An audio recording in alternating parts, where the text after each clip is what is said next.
Saludos, muy buenas noches, bienvenidos a sesión de control en el Congreso de los Diputados, donde de nuevo hemos asistido a otro rifirrafe entre el presidente del Gobierno, José Luis Rodríguez Zapatero, y el líder de la oposición, Mariano Rajoy. En la Cámara Baja, Zapatero respondió con dureza cuando el presidente del PP le acusó de dirigir un gobierno provisional y desacreditado en el que nadie confía y de ser un presidente en funciones. En este punto, el presidente del Gobierno dijo a Rajoy que no se agarre a las peores previsiones y le pidió que aporte confianza porque el actual contexto económico exige responsabilidad y colaboración de todos.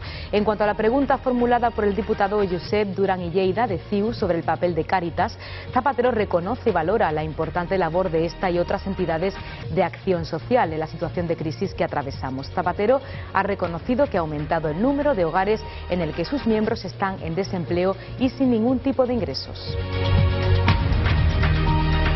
Y desde Andalucía, la portavoz del Partido Popular en el Parlamento ha anunciado un paquete de medidas que su formación presentará en la Cámara Andaluza. Los populares piden la eliminación por ley de las cesantías, una bonificación que reciben los altos cargos cuando son cesados de sus puestos. Hoy afirma que discrepan de este privilegio vigente desde 2005 y que el Partido Socialista no quiere eliminar. La dirigente popular ha apuntado a que los andaluces nos ha costado desde que entró en vigor esta ley casi 3 millones de euros. Este privilegio. En otro orden de cosas, se ha referido a otra medida que pretenden eliminar. Se trata del pensionazo, la retribución de los 45.000 euros, el coche oficial y jefe de gabinete que reciben los expresidentes de la Junta de Andalucía al cumplir los 65 años. Y el presidente de la Junta, José Antonio Griñán, descarta un adelanto electoral y niega que haya cambios en su gobierno antes de las elecciones autonómicas. Según Griñán, hay muchas cosas que hacer de aquí a marzo. El presidente de la Junta de Andalucía ha participado hoy en el ciclo Reflexiones sobre Andalucía de los Diálogos del Gorreo. En este foro ha insistido en que todo el PSOE de Andalucía está a disposición del candidato a la presidencia del gobierno en la formulación de sus propuestas y ha destacado cualquier situación de bicefalia en el Partido Socialista. Y ETA ratificó hoy, 6 meses después de anunciar un alto al fuego permanente, general y verificable, su disposición a profundizar en el camino emprendido en un comunicado remitido a los diarios vascos Gara y Berria. Este dice que está convencida de que se ha abierto en el País Vasco una oportunidad para construir un escenario de paz llamado al diálogo y negociación. En el comunicado, ETA se refiere a los resultados de las últimas elecciones municipales y forales en el País Vasco celebradas el 22 de mayo y en las que Bildu irrumpió con fuerza. Son algunos asuntos de la jornada, les contamos como siempre más en titulares.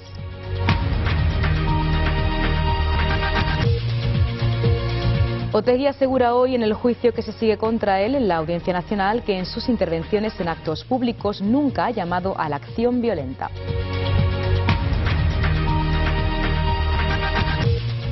El índice de precios al consumo bajó 1/10 en junio respecto al mes anterior, en tanto que la inflación interanual se sitúa en el 3,2%, 0,3 por debajo de las registradas en mayo.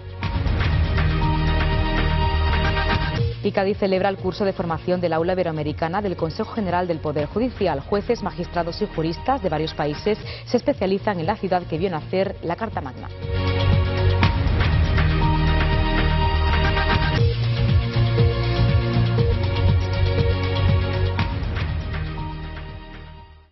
Y este miércoles, sesión de control en el Congreso de los Diputados. La crisis telón de fondo, y es que Zapatero, tras ser preguntado por Rajoy, ha defendido que su gobierno mantiene todas las facultades y las formas.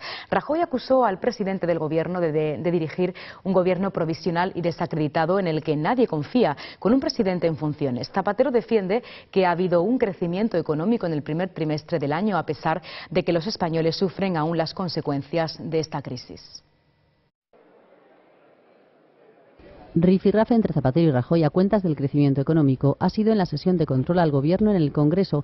El líder de la oposición, Mariano Rajoy, criticó al presidente por hablar de confianza y no generarla cuando echa las culpas de lo que ocurre a los demás. También puso en duda el crecimiento económico. José Luis Rodríguez Zapatero defendió la previsión del 1,3% del aumento del PIB para final de año. Rajoy no pudo terminar la frase porque se le acabó el tiempo, pero llegó a hablar de gobierno provisional. Pero con un gobierno provisional, desacreditado, en el que nadie confía y un presidente en función. Muchas gracias, señor. Zapatero le exigió que aporte confianza. Sí le tengo que exigir que tenga respeto institucional a los tiempos y a las formas. No hay ni un presidente ni un gobierno en funciones. Hay un presidente y un gobierno con todas las facultades constitucionales, y solo es en funciones cuando se celebren elecciones. Le debo recordar que eso forma parte también de la confianza y de la seriedad. Muchas gracias. En el debate han entrado ya preguntas sobre las propuestas del próximo candidato socialista, Alfredo Pérez Rubalcaba, ahora fuera del Banco Azul. Zapatero ha dicho que ya habrá tiempo de debatirlas en el futuro. Y en esta sesión de control, el presidente del Gobierno ha reconocido que ha aumentado el número de hogares en el que sus miembros están en desempleo y sin ingresos. Aún así, defiende que el 80% de estos hogares tienen acceso a algún tipo de ingreso público. El presidente hacía referencia a esta cuestión cuando le fue planteada por el diputado de CiU, Josep Duran i Lleida, quien preguntó a Zapatero por la labor de la entidad social, la entidad de Cáritas. Los datos de la pobreza en España hoy también en la Cámara Baja. En los últimos 3 años se ha duplicado la asignación para fines sociales en el IRPF y Cáritas ha aumentado sus ingresos por la vía un 77% en 2010, según los datos aportados por el diputado de CiU, Josep Duran i Lleida, quien ha preguntado al presidente del Gobierno sobre el papel de la entidad de acción social. Zapatero reconoce y valora la importante labor de Cáritas en la situación de crisis que atravesamos. El Gobierno reconoce y valora la importante labor que desempeñan las entidades de acción social en esta coyuntura de dificultades económicas, como es Cáritas. Por su parte, el Gobierno realiza un esfuerzo para afrontar situaciones de riesgo de exclusión social. Es nuestro deber, y máxime en una situación de crisis económica. El presidente del Gobierno ha reconocido que ha aumentado el número de hogares en el que sus miembros están en desempleo y sin ingresos. Aún así, defiende que el 80% de esos hogares tienen acceso a algún tipo de ingreso público, bien tipo contributivo o de tipo asistencial, programas de Prodi o Prepara o de la renta activa de inserción que atienden situaciones de especial necesidad. En España hay 10 millones de personas en situación de relativa pobreza y otros 8 millones en situación de exclusión, y que Cáritas atendió en 2010 al 20% más de personas que en 2009, 950.000, y Cruz Roja un 30% más. Para el diputado catalán, el apoyo a la exclusión de las administraciones es insuficiente y que un 70% de las peticiones de ayuda a las entidades de acción social procede de la incapacidad de atención de las administraciones que no dan abasto.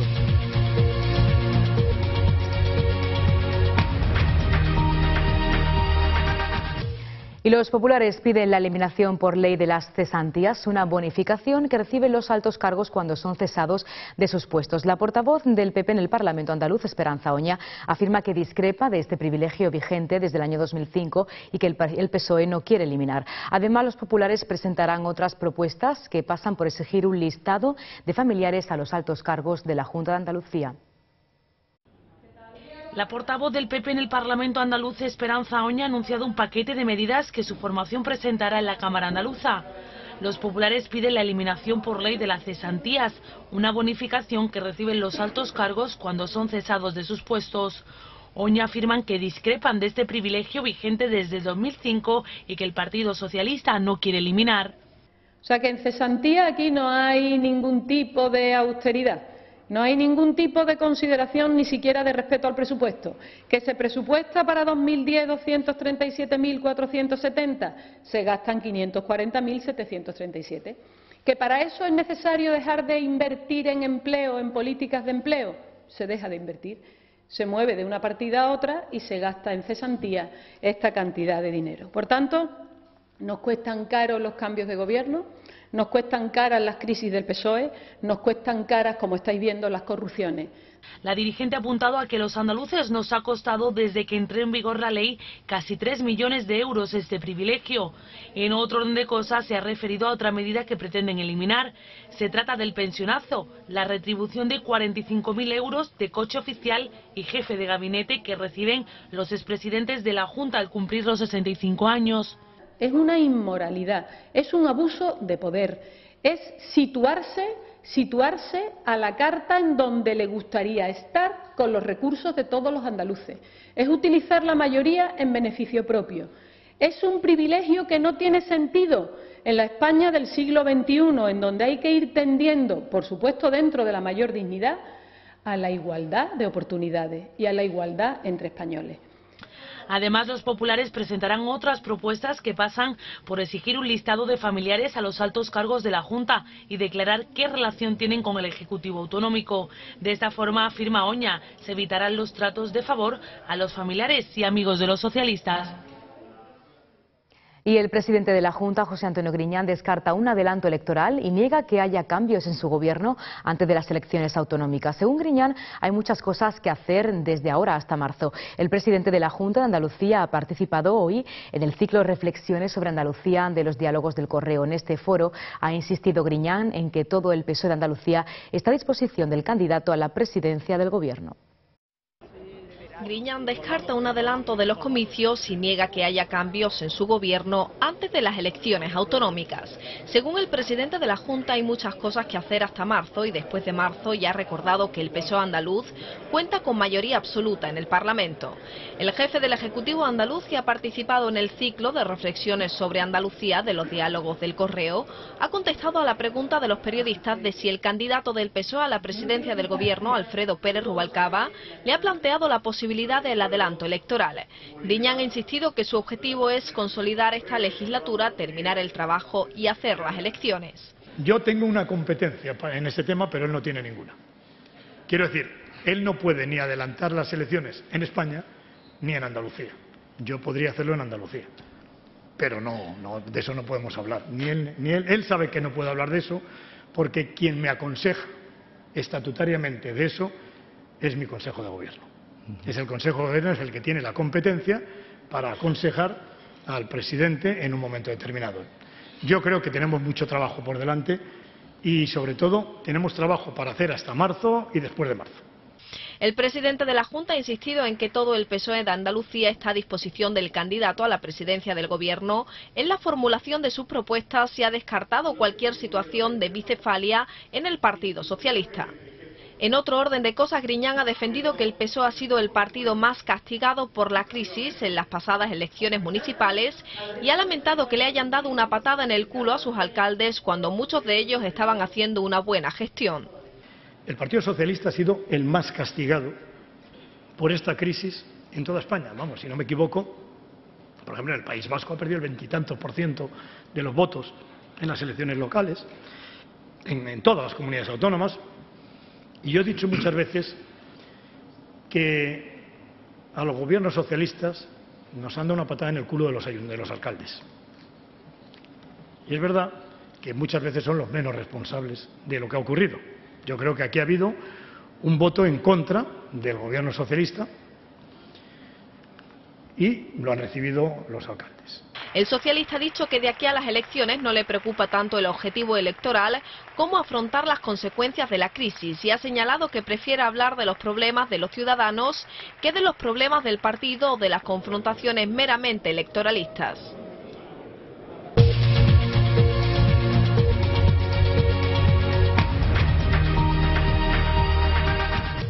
6 meses después de anunciar un alto al fuego permanente, general y verificable, y casi 2 meses después de las elecciones municipales y autonómicas, ETA lanza un comunicado en los diarios Gara y Berria. En él, la banda armada dice estar convencida de que en el País Vasco se ha abierto una oportunidad para construir un escenario de paz. También se refería a los resultados electorales en los que Bildu irrumpía, logrando el Ayuntamiento de San Sebastián y decenas de municipios del País Vasco. Es el primer comunicado de la banda terrorista tras las elecciones municipales. 6 meses después de anunciar un alto el fuego permanente, general y verificable, ETA ratifica su compromiso de profundizar en el camino emprendido. Así lo adelantaban los diarios Gara y Berria en su edición digital. En el texto, la banda celebra que Euskal Herria haya ganado la batalla política e ideológica en unas elecciones que considera que han marcado un hito en el nuevo tiempo. La banda ve en el importante respaldo recabado por Bildu un nuevo instrumento para la consecución del cambio político y social. ETA está convencida de que se ha abierto en el País Vasco una oportunidad para construir un escenario de paz y libertad, por lo que llama a todos los agentes a trabajar en favor del diálogo y la negociación. Desde el gobierno, Zapatero ha rechazado comentar este último comunicado, porque considera que en él solo hay más de lo mismo. Y el ex portavoz de Batasuna, Arnaldo Otegi, ha asegurado hoy en el juicio que se sigue contra él en la Audiencia Nacional por participar en un homenaje al expreso etarra José María Sagardú en 2005, que en sus intervenciones en actos públicos nunca ha llamado a la acción violenta. Otegi, que solo ha contestado a preguntas de su defensa, a la que ha explicado que el 9 de julio de ese año en Amorebieta, Vizcaya, participó en un acto organizado al cumplirse 25 años del encarcelamiento de Sagardú para reivindicar su libertad y denunciar también una absoluta política penitenciaria cruel. Nunca en mis intervenciones he llamado a la acción violenta, nunca. Así de contundente se ha mostrado Arnaldo Otegi en el juicio que se sigue contra él por participar en el homenaje al expreso etarra José María Sagardú en 2005. Una vista oral que repite la Audiencia Nacional después de que el Tribunal Supremo anulase la sentencia que le condenó a 2 años de cárcel por estimar que la presidenta del tribunal prejuzgó su culpabilidad. Otegi ha lanzado balones fuera en todo momento y ha restado importancia a la ofrenda floral que se realizó durante el acto de homenaje. Entonces, yo no entiendo que eso sea un homenaje. Ahora bien, por ejemplo, quiero decir, yo tengo, por ejemplo, siempre la costumbre de por ejemplo, los funerales, pues lanzar un clavel rojo a todos los funerales a los que acudo. Mire usted, yo acudo a funerales de gente desde mi familia, desde el Partido Popular al Partido Socialista. El que yo haga ese gesto significa que tenga algún tipo de connivencia ideológica, pues no. Es una forma de expresar el respeto, nada más. La cárcel es muy dura y 25 años en ella me parece un escándalo jurídico, político y humano que no se da en otras partes del mundo, aseguró Otegi para justificar su lucha por la libertad del preso etarra. Y la noticia económica de esos días viene de la mano de Banesto, que obtuvo un beneficio neto atribuido a 286,8 millones de euros en el primer semestre del año, casi el 25% menos que en el mismo periodo del año anterior, debido principalmente a la dotación de provisiones. Banesto abre los resultados trimestrales en España. El banco propiedad del Grupo Santander obtuvo un beneficio neto atribuido de 286,8 millones de euros en el primer semestre del año, casi el 25% menos que en el mismo periodo de 2010, debido principalmente a la dotación de provisiones.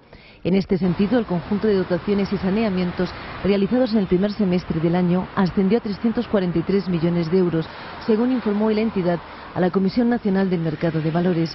No obstante, estos resultados superan las previsiones de los expertos consultados por EFE.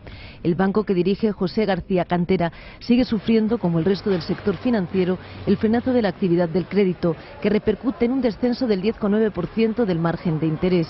La mora del grupo aumentó al 4,39% desde el 4,15% previo. No obstante, el banco lo atribuye al menor volumen de inversión total de cierre de trimestre y destaca el buen comportamiento de la morosidad.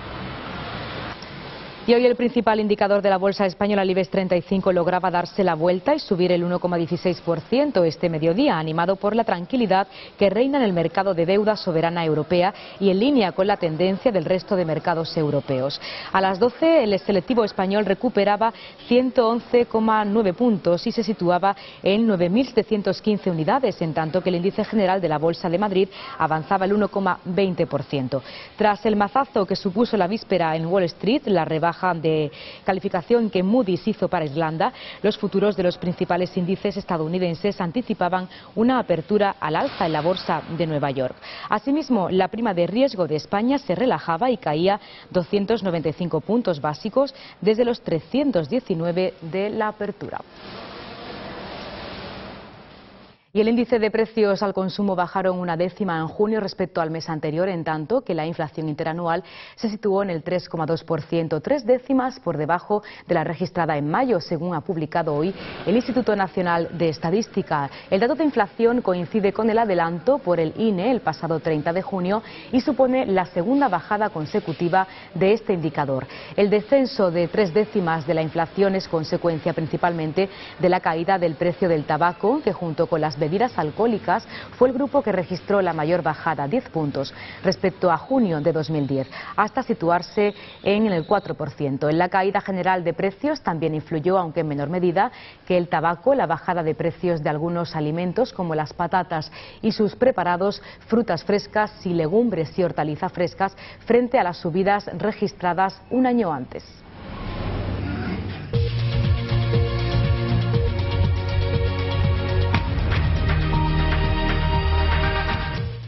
Crimen en Jaén. Una mujer de 22 años ha muerto al ser apuñalada supuestamente por un delincuente que tenía antecedentes por robo. El presunto asesino llevaba encima una bolsa con el arma homicida, un cuchillo y varios enseres de la víctima como ropa de ella manchada de sangre. Aunque en un principio los datos apuntaban a que podría tratarse de un caso de violencia machista, finalmente la policía identificó al presunto asesino y comprobó que tenía diversos antecedentes por robo.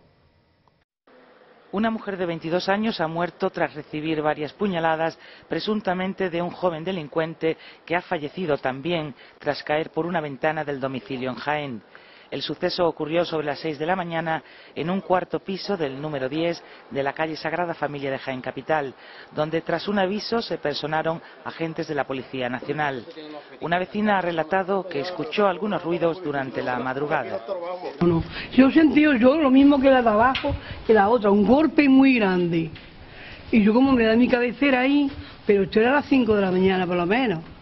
Y yo decía, caramba, qué golpe, si está ella sola, dije yo. Al no abrir nadie la puerta, los policías se asomaron por una ventana y vieron sangre, por lo que entraron por la fuerza y encontraron a la joven tirada en el salón muerta. Ya dentro de la casa oyeron ruidos y al asomarse por la ventana vieron a un joven de 24 años que se había precipitado al vacío. Aunque en un principio los datos apuntaban a que podría tratarse de un caso de violencia machista, finalmente la policía ha identificado al supuesto asesino, ha comprobado que tenía diversos antecedentes por robo y además llevaba encima una bolsa con el arma homicida, un cuchillo y varios enseres de la víctima. Y Cádiz como ciudad de referencia de uno de los fenómenos históricos del pasado siglo, como fue la promulgación de la Constitución que marcó el desarrollo de la historia contemporánea. Por ello se convierte en un enclave especialmente atractivo para diferentes encuentros de carácter formativo en cuanto al estudio de leyes. Es el caso del curso de formación del Aula Iberoamericana del Consejo General del Poder Judicial que se celebra hasta el 15 de julio. Cádiz, sede permanente del Aula Iberoamericana en virtud del convenio realizado entre el Ayuntamiento de Cádiz y el Consejo General del Poder Judicial en 2003, por ser lugar de origen de la Constitución española. El control de la constitucionalidad de las leyes es el título de la presente edición del curso de formación judicial especializada que comenzó ayer y terminará el 15 de julio. Ninguna otra ciudad española resulta más idónea que Cádiz como sede de la actividad formativa en materia de derecho constitucional dirigida a jueces y otros profesionales del derecho de los países iberoamericanos, así como a personas que forman parte de Cortes Supremas, organismos judiciales, consejos generales de países iberoamericanos, en definitiva, expertos en derechos constitucional, con el objetivo fundamental de perfeccionar sus conocimientos, de intercambiar experiencias, de intercambiar esos conocimientos. El gobierno municipal estuvo representado por el teniente de Alcaldesa José Blas Fernández y el Consejo General del Poder Judicial estuvo representado por el vocal Manuel Torres Vela. Ambos firmaron un convenio que actualiza y sella la colaboración de esta presente edición. Es tan importante para todos ustedes y para todos nosotros la Constitución de Cádiz, ¿verdad? Se ha fragado tanto a partir de esa promulgación de 1812 en favor de todos los que estudian o estudiamos el mundo del derecho, que creo que es muy importante que tengamos que aquí, en el lugar donde se promulgó y donde salió la famosa Constitución de Cádiz, la PEPA, la denominada la PEPA, porque tengamos todo, ¿verdad?, ese recuerdo importante de lo que vamos a hacer. A continuación se efectuó la primera ponencia a cargo del doctor en Derecho y magistrado del Tribunal Constitucional, Pablo Pérez Trems, que se prolongará hasta el próximo viernes en el Centro Cultural Reina Sofía. Un curso del Aula Iberoamericana del CGPJ que tiene como objetivo fundamental la especialización y actualización de los conocimientos de los participantes, todos ellos jueces, magistrados y juristas procedentes de los altos organismos de sus respectivos países. Y el uso de fotoprotectores es fundamental para prevenir el cáncer de piel, pero sigue siendo desigual entre la población. Si los hijos ven que sus padres utilizan protección, ellos también lo harán. Y es que a los hombres les cuesta más aplicarse protección solar que a las mujeres. Desde la Universidad de Málaga llaman la atención sobre niños y varones en el uso de cremas solares de protección, aunque no hay que dejar de lado y recordárselo a niñas y mujeres. El uso de fotoprotectores es fundamental para prevenir el cáncer de piel, pero sigue siendo desigual entre la población, ya que a los hombres les cuesta aplicarse crema solar. Los dermatólogos atribuyen estas reticencias a una cuestión cultural, pues las mujeres están educadas en esta costumbre. El catedrático de Dermatología de la Universidad de Málaga, Enrique Herrera, ha llamado hoy la atención sobre niños y varones en el uso de fotoprotectores, dos grupos en los que cree que hay que incidir aún en la concienciación. Desde el punto de vista de fotoprotección, el cáncer de piel afecta más a hombres que a mujeres y eso pensamos que es debido a que el hombre no tiene el hábito de la fotoprotección. Nos cuesta, a los varones nos cuesta mucho trabajo aplicarnos el fotoprotector, probablemente porque no tenemos una educación, probablemente también porque tenemos mucho vello en el cuerpo y nos resulta bastante molesto. Yo creo que si consiguiéramos que ese hábito se entendiera y lo usáramos con frecuencia, disminuiría de forma notable también el número de cáncer de piel en el hombre y además también nuestras hijas menos porque se fijan más en las mujeres, pero nuestros hijos también lo verían en nosotros y estoy totalmente convencido que nos imitarían y utilizarían el fotoprotector. La incidencia de este tipo de tumores, que creció significativamente hasta 2008, se ha estabilizado en los últimos 3 años, a lo que ha contribuido el uso de fotoprotectores y una mayor sensibilización en la necesidad de acudir al médico, especialmente en el caso de las lesiones pigmentarias.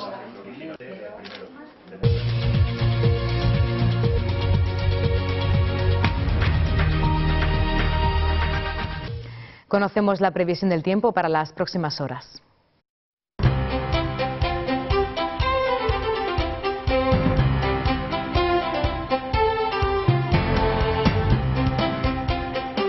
Continúa el ambiente veraniego con predominio de grandes claros sobre nubes. Las temperaturas seguirán con valores suaves, con máximas diurnas alrededor de los 27 grados y mínimas de 20 en zonas costeras del norte, aunque más altas en el interior. La presencia de un potente anticiclón en el Atlántico frente a las costas de Irlanda provocará la entrada de vientos del norte en el litoral cantábrico.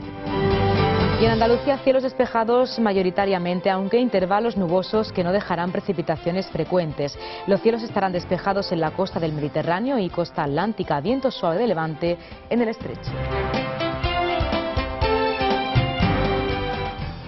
Y el Palau de Les Arts de Valencia celebra esta semana la revolución musical del siglo XX que impulsó el compositor italiano Giancarlo Menotti con la interpretación de 2 de sus óperas, de Telephone y Amelia al ballo, bajo la dirección musical del tenor Plácido Domingo.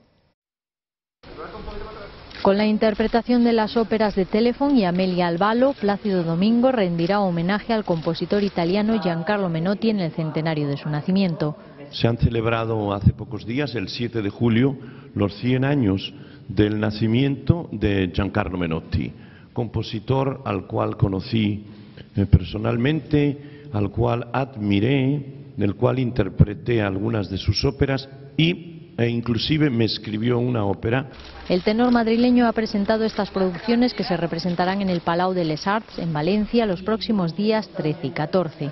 Amelia al ballo fue compuesta en 1933 y cuenta los enredos que desencadena una joven rica y caprichosa de principios del siglo XX para asistir al primer baile de temporada. The Telephone aborda la problemática de la comunicación en el mundo a través de 2 amantes y un teléfono. Esta obra, escrita en 1947, fue un éxito de público en Broadway, con más de 200 representaciones en apenas un año. Y esto ha sido todo por hoy. Mañana volvemos a la misma hora para contarles más noticias. Muy buenas noches.